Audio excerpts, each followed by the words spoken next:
आज यहाँ पर एक नई सीरीज की शुरुआत हो रही है जिसका नाम है द स्टोरी। और मजे की बात यह है कि जो मेरी मीट सीरीज आई थी उसमें जो हमारे पहले गेस्ट थे यानी कि अमन धतरवाल, वही हमारे आज पहले गेस्ट हैं द स्टोरी में। इसमें हम क्या करने वाले हैं कि बचपन से लेकर के आज तक जो भी आपने किया, जो भी आपकी कहानी है, कुछ है उसमें से बातें जो हो सकता है कुछ लोगों को पता होगी, कुछ को नहीं पता होगी, बट आज हम पूरा डिटेल में समझने वाले हैं कि अमन दत्तरवाल जिसको भी आज लोग जानते हैं, उसकी शुरुआत कहाँ से हुई थी, क्या किया, कैसे किया, क्या क्या चैलेंजेस आए, क्या अप्स एंड डाउन्स आए। सर बचपन में मेरा जो जन्म हुआ था वो राजस्थान के अंदर हुआ था। उसके बाद सर जो मुझे याद है, मेरा सबसे पहला स्कूल जैन भारती करके था सर। ये आपका इधर है सर, नजफगढ़ और जहांगीरपुरी के पास एक इलाका है, उधर जैन भारती करके एक स्कूल है। और आपका बैकग्राउंड कैसा था, यानी आपके फादर क्या करते थे, वो जॉब करते थे, बिजनेस करते थे? Father government job. Government job बताना चाहेंगे कौन से डिपार्टमेंट में थे? सर मेरे पापा ने पहले तो टीचर लगे थे राजस्थान के अंदर, जूनियर जो टीचर होते हैं। उसके बाद वो थोड़े मिड लेवल के टीचर लगे सरकारी में, फिर वो सीनियर टीचर लगे। तो 3-4 साल तो उन्होंने पढ़ाया था, तब मैं पैदा नहीं हुआ था। फिर उनका सर राजस्थान का जो बेल्ट की जॉब होती है सर, उसके अंदर सिलेक्शन हुआ था सब इंस्पेक्टर में। फिर उनका दिल्ली के अंदर भी सिमिलर पोजीशन पे सिलेक्शन हुआ था। तो फिर वो फैमिली को लेके इधर दिल्ली शिफ्ट हो गए। और mother? Mother house maker. Okay.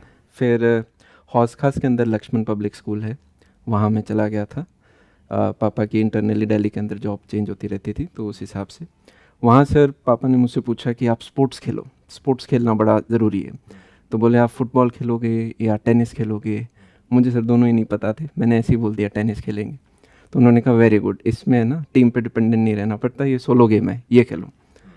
तो सर 3rd क्लास से मैंने अपना टेनिस का तैयारी स्टार्ट कर दिया था।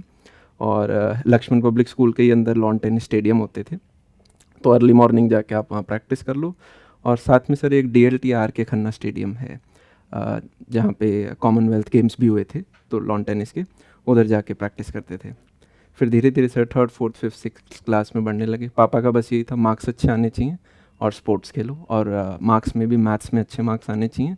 मैथ्स इंग्लिश ये 2 सबसे इंपॉर्टेंट सब्जेक्ट हैं इंडिया के अंदर। ये आपने कर लिए तो आप कोई भी गवर्नमेंट एग्ज़ाम क्रैक कर लोगे, और साथ में आप स्पोर्ट्स खेलो। तो ये चलता रहा सर। 6th क्लास के अंदर मैं लक्ष्मण पब्लिक स्कूल में रहा। 7th के अंदर किसी ने कहा DPS वसंत कुंज है, ये अच्छा है यहाँ पे। तो हम भी सर टेनिस के मैचेस खेलते थे जब, तो हमें पता था कि DPS की टीम स्ट्रांग आती है, और उधर लॉन टेनिस कोर्ट्स भी हैं। तो उनका सर कुछ एंट्रेंस टेस्ट होता है DPS का, वो मैंने फेल किया, तो उसमें क्वालिफाई हो गया। तो 7th क्लास में मुझे DPS में एडमिशन मिला। मैं बचपन से काफ़ी शाय बच्चा रहा था। मम्मी कहती थी इसको सोने का सिक्का देंगे तो ये कुछ बोलेगा। लॉन टेनिस स्पोर्ट्स भी कुछ ऐसा ही होता है, आपको अकेले ही प्रैक्टिस करना होता है, कोई 8-10 फुटबॉल टाइप। तो आप कितने साल तक खेले लॉन टेनिस, यानी प्रैक्टिस कब तक करी? 10th 11th क्लास तक खेला था सर। अच्छा, स्कूल लेवल भी हो गया था, नेशनल्स तक भी मैं मैचेस। नेशनल तक पहुंच गए थे आप? सर लॉन टेनिस में एक्चुअली आईटा मैचेस होते हैं, तो इस तरीके से अंडर 12, अंडर 14, अंडर 16, तो मैं अंडर 14, अंडर 16 यहाँ तक खेल पाया था। और जब DPS के इंटर DPS कंपटीशन होते थे तो लगभग 200+ DPS हैं सर इंडिया जितने के, या पता नहीं बाहर दुबई के भी आते थे क्या 200+। मैं भी शॉक हुआ इतने सारे कैसे थे। तो वहाँ से कम्पीट हुआ, तो मैं DPS वसंत कुंज को जब हम रिप्रेजेंट कर रहे थे तो हम 3rd प्लेस पे आए। 1st प्लेस पे आया था सर DPS RK-पुरम। और ऐसे एक अंदर हवा थी कि सब DPS में भी सबसे अच्छा जो DPS है वो DPS RK-पुरम है। तो 10th क्लास के अंदर सर आपका रिज़ल्ट आता था, तो मेरा उस टाइम 10 CGPA आ गया था। तो 11th में ये अपना एडमिशन लेते थे, तो इनका एक क्राइटेरिया होता था कि मिनिमम 9.2 CGPA से ऊपर वाला अप्लाई कर पाएगा। फिर आपका ये टेस्ट लेंगे।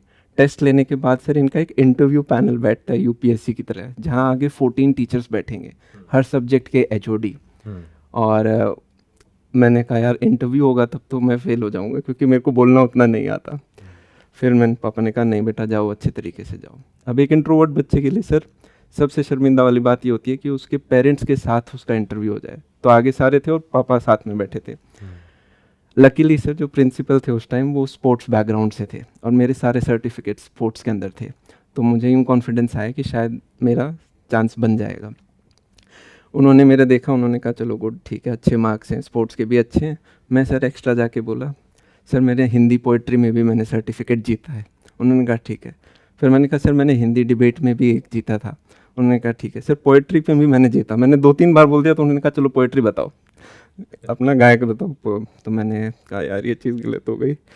तो मैं हिंदी हूँ, मैं संसार का गौरव हूँ, मैं इसकी इस तरीके से कर करके। और ये आपने खुद लिखी थी?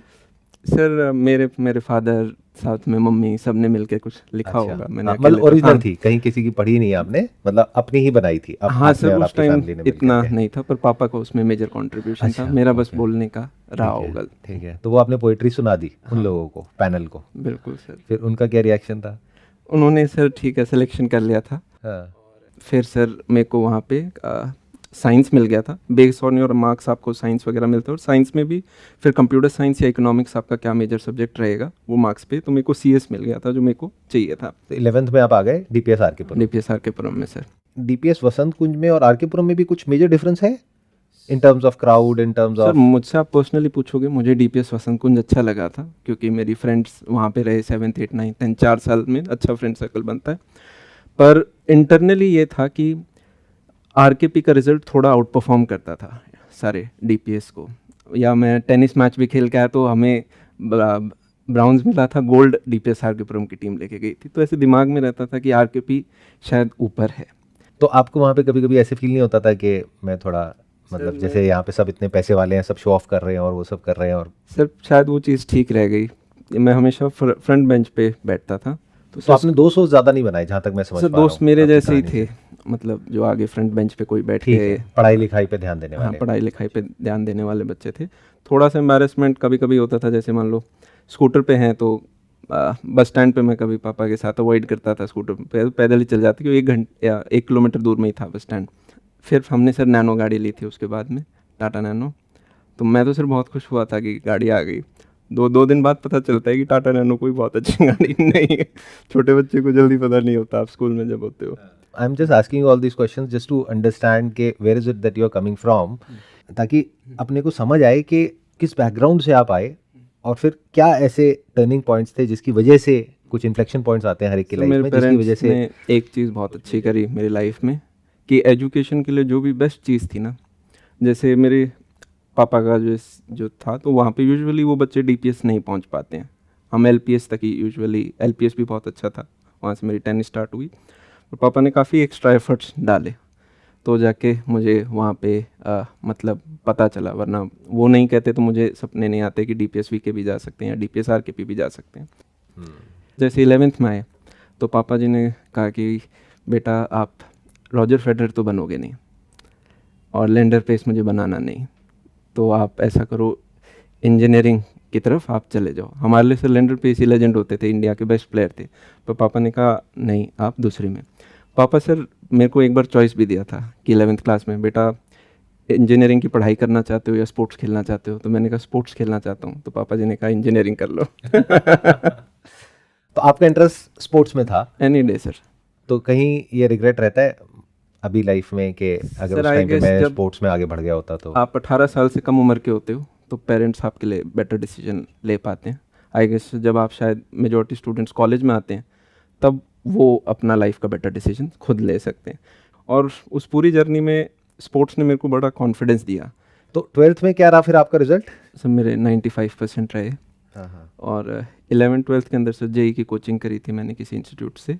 हाँ हाँ। तो स्कूल भी जाते थे, कोचिंग भी जाते थे। कोचिंग मेरी सर पीतमपुरा तरफ थी, तो 1 घंटा 1.5 घंटा ऐसे 2 घंटा दिन का लग जाता था आने जाने में। तो 11th 12th में आप पढ़ाई भी कर रहे थे प्लस साथ साथ में कोचिंग भी कर रहे थे? हाँ सर, ये हर बच्चा एंड आई एम अज्यूमिंग कि ये बहुत ज़्यादा हेक्टिक होगा, क्योंकि एक तरफ से पढ़ाई पे ध्यान देना, उसकी भी तैयारी, और ऊपर से कोचिंग। हाँ सर डीपीएस में आप हो तो वहाँ पे क्या है, डमी अटेंडेंस नहीं लगती। हाँ, तो आपको कोचिंग भी जाना है। और कोचिंग में सर कभी कभी होता है कि सारे टीचर्स बेस्ट नहीं होते, तो आप फिर कुछ इंडिविजुअल ट्यूशन की तरफ भी जाते हो।